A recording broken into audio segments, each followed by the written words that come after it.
Hey everybody, Wade Boggs fan here. Hopefully everyone is enjoying their weekend. I thought I would do a quick video, a little bit away from my Wade Boggs collection, and talk about my 1964 Topps cards. I don't have too many, but there's a little bit of a interesting backstory to it. In late 1979, my parents moved us to a new house. And a couple years later, I'm guessing it was maybe 1980, 81. Neighborhood boy, friend, lived in the neighborhood, was actually in my grade in school, told me about some old baseball cards that were either his father's or grandfather's. I can't remember that detail. Anyway, there was about a stack, maybe that thing, maybe 100 cards, and he knew I was collecting baseball cards. He really wasn't interested, and I can't remember whether he just gave them to me. I paid him a little bit. I mean, back then I didn't have a lot of money. I was like maybe 10 years old. But at any rate, I got a huge stack, and for me, to 1964 Topps, they were really old. They were cool. I did recognize some of the players. They are not in great condition. I've never had them graded.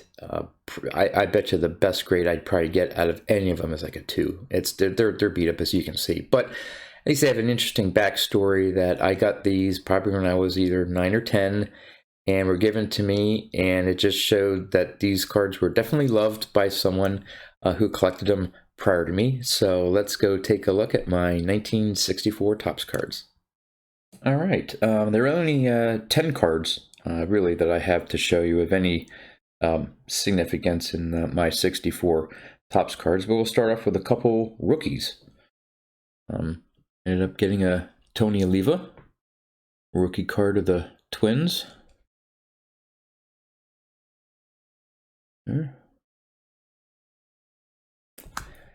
A Tommy John rookie card. Bob Chance.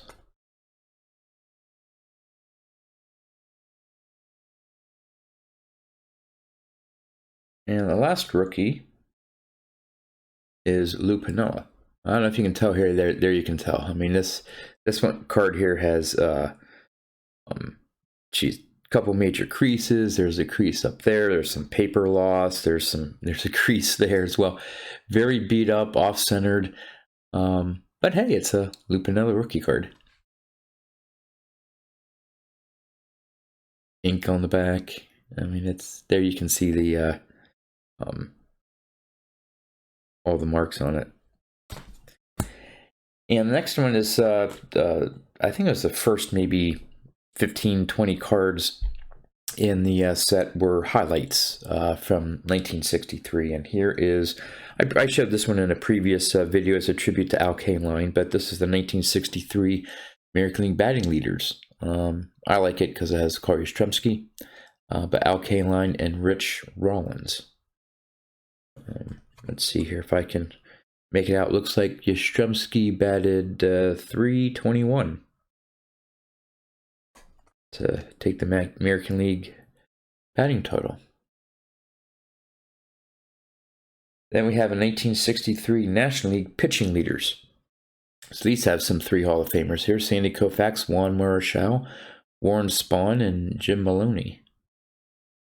That's a neat one. That's in, I guess, somewhat decent condition. Definitely rounded corners. Centering isn't too bad, but let's see. Koufax led with 25 wins, tied with Marichal, actually. Pitching leaders for wins. And here's a regular card. This is my only card of Harmon Killebrew. And not too bad. There's really a couple different folds, creases there in that corner, but actually, the 64 Topps cards I got, this is probably one of the nicer ones in nicer condition there. But that's my only Harmon Killebrew. At the time, he had 223 career home runs, but there's that. And just a couple more. Again, more some league leaders, RBI leaders. Hank Aaron, as you can see, the corners there, back in each corner there is just literally cut off. Not sure why that ever happened, but so RBI leaders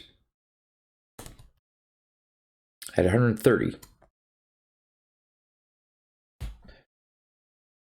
Now here's a nice one filled with some Hall of Famers. Home run leaders: Hank Aaron, Willie McCovey, Willie Mays, Orlando Cepeda. Again, not too bad of a condition. That's probably right up there with the Harmon Killebrew. And Aaron had 44 dingers. Actually, Hank Aaron also had 2 Grand Slams. He even listed all the Grand Slam leaders, not just home run leaders. Interesting. And next to last card is the National League batting leaders. Not sure if this one is for, this is for batting average, yes. And we had Tommy Davis from the Dodgers winning the batting title. And then Bob or Roberto Clemente, Dick Groat, and Hank Aaron.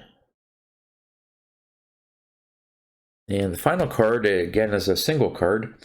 It's not my only card of this player, but Yogi Berra as a manager of the Yankees. You can see there's a couple creases there as well. Interesting photo of Yogi. Some ink marks at the top there as well. And it doesn't have any stats, just talks about, it has some general stats of him, but talks more about the Yankees and what they expect to do in 64. So there you go, my few 1964 Topps baseball cards. Again, not the prettiest looking cards, but definitely at one point probably one of the most loved cards by a former owner. And again, just thought they're interesting. I like them raw like this, and they just add a neat part to my collection. So, as always, thank you so much for the comments, the likes, and hope everyone has a great weekend. And thanks for watching.